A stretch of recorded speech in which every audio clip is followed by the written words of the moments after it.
நீங்கள் பார்த்து கொண்டிருப்பது ராமநாதபுரம் மாவட்டம் கடலாடி வட்டம் பிள்ளையார்குளம் கிராமத்தில் அறுவடை செய்த பரப்பளவை பார்த்து கொண்டிருக்கிறீர்கள்.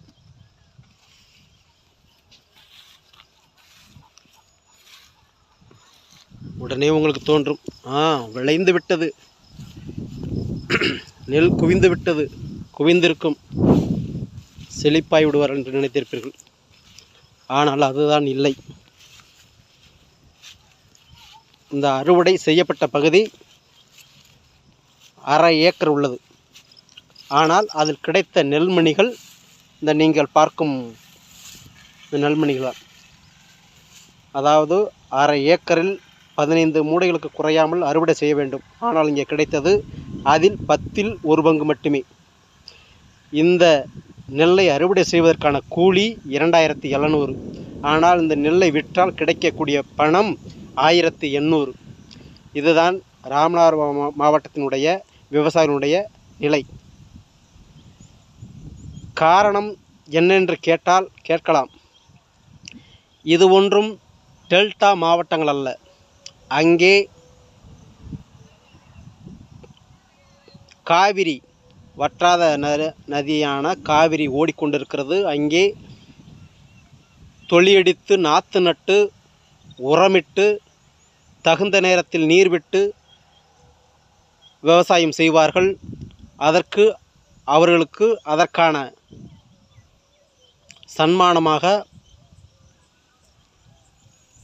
நெல்மணிகள், அவர்கள் எதிர்பார்த்த நெல் கிடைக்கும். ஆனால் இந்த ராமநாதபுரம் மாவட்டத்தில் பாசனம் கிடையாது. வானம் பார்த்த பூமி.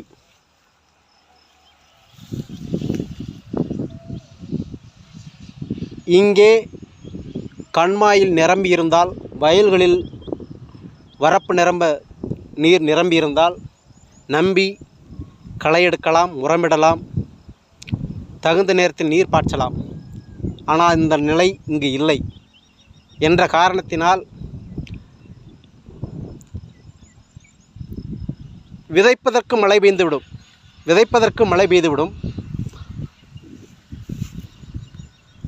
அதில் நிரம்ப பெய்யாது. அந்த களையை மூழ்கடிக்கும் விதமாகவோ அல்லது களை வராமல் இருக்கவோ பயிர் எழுந்தவுடன் மழை பெய்யாது.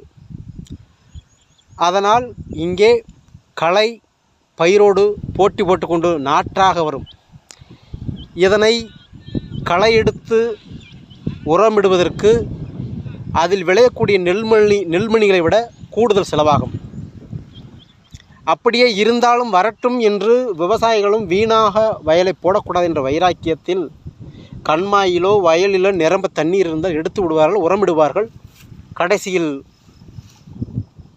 வர்ணவாகனுடைய ஏமாற்றத்தால் இவர்களும் விவசாயிகளும் ஏமாற்று விடுவார்கள். இதுவே கடந்த கால வரலாறு. இந்த கதை தொடர்ந்து வருவதால் விவசாயிகள் இந்த விவசாயத்தை விட்டு வேறு தொழிலுக்கு வெளி மாவட்டங்களுக்கு சென்றார்கள், முன்னேறி இருக்கிறார்கள். ஆனால் இங்குள்ள விவசாயிகள், இதனை நம்பிய விவசாயிகள் வெட்டி கௌரவத்திற்காக அந்த விவசாயத்தை விட்டு வெளிச்செல்லாமல் இருப்பதற்கு காரணம் மத்திய அரசினுடைய இன்சூரன்ஸ் கொடுக்கும் எண்ணத்தால் தான் அந்த நிலங்கள் இன்னைக்கு பசுமையாக இருக்கிறது. இல்லை என்று சொன்னால் இது காடாக மாறிவிடும், கொள்ளையர்களுடைய கூடாரமாக மாறிவிடும்.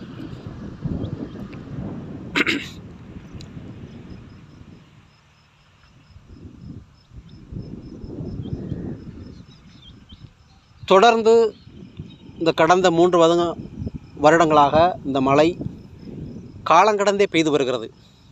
அறுவடை செய்யும் காலத்தில் மழை பெய்கிறது. இதனால் எந்த பயனும் இல்லை. மிதமழைகளால் ஆங்காங்கே சிறிய விவசாயிகள் தங்களுடைய நிலத்தில் களை எடுத்து உரமிட்டு வளர்த்து வந்த நிலையில் அந்த விளைந்த நெல்மணிகளை வீட்டுக்கு கொண்டு செல்லும் பொழுது இந்த மழை பெய்து அதனையும் தடுக்கிறது. அப்பொழுதும் காலங்காலமாக மழை பெய்யாமல் அச்சத்தை ஏற்படுத்திய மழை இந்த இடையூறுகளால் கடந்து எஞ்சிய நெல்மணிகளையாவது வீட்டுக்கு கொண்டு செல்லலாம் என்று நினைக்கும் பொழுதும் அதற்கும் இடையூறு ஏற்படுத்துகிறது. அந்த விவசாயிகளை அச்சத்தில் ஆழ்த்துகிறது.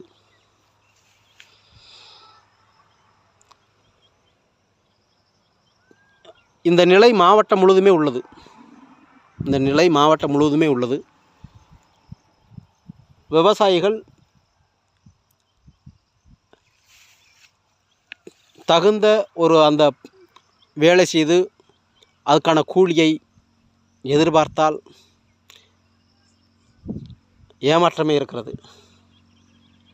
இந்த நெல்மணியில் கூட பார்ப்பதற்கு 4 மாதங்கள் காத்திருக்க வேண்டியிருக்கிறது. 4 மாதம் கழித்தும் ஏமாற்றமே இருக்கிறது.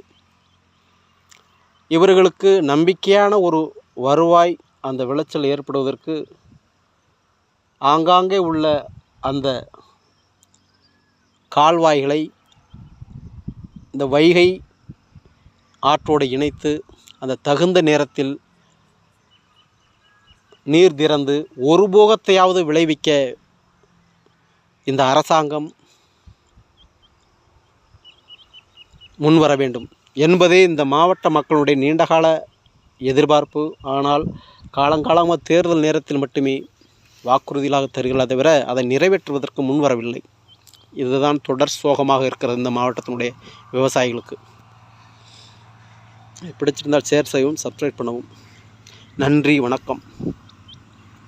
வி.என். சத்தியமூர்த்தி, விவசாயம் சக்தி கட்டுரையாளர்.